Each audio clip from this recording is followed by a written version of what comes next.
her kidnapping captivated a nation. Whoever has her, please let her go. Well, this is every parent's nightmare. 14-year-old Elizabeth Smart ripped from her bedroom in the middle of the night, missing for 9 months, until a remarkable turn of events. It is a miracle. Elizabeth Smart has been found alive. Now let me take you back just briefly to the day she was found.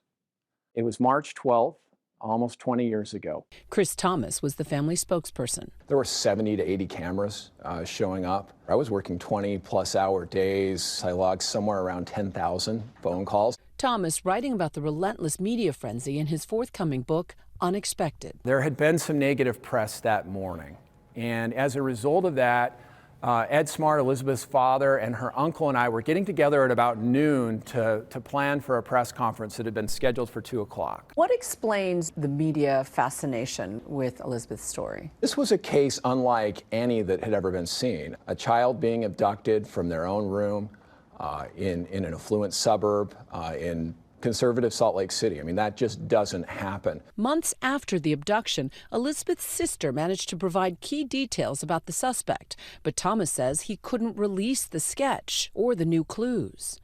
You know, over several months, the police did not want that coming out. And so at that point, the national media completely panned the story. Locally, they buried that story. And a few minutes before the meeting, I got a call from Ed Smart. And he said, look, I'm not supposed to be calling you. I was summoned to the Sandy City Police Department.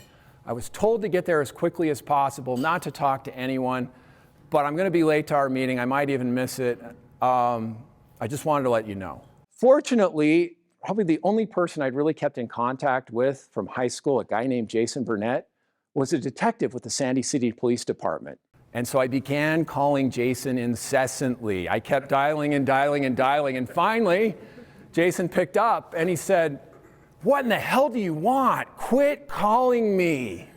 But I said, "Jason, I'm sorry. I'm sure I'm annoying you. I know Ed Smart's been called down to the station. If there's anything at all you can tell me, I would be eternally grateful." And Jason told me, "We've brought in an indigent teenager that we believe is Elizabeth Smart." And I started to well up with tears and get really emotional. And I was like, "Where did you find the body?" And he's like, "What body?" "She's in the room next to me. She's alive." We called Ed and we said, "Elizabeth's in there. She's alive. She's waiting for you." Sheesh. Could not believe it.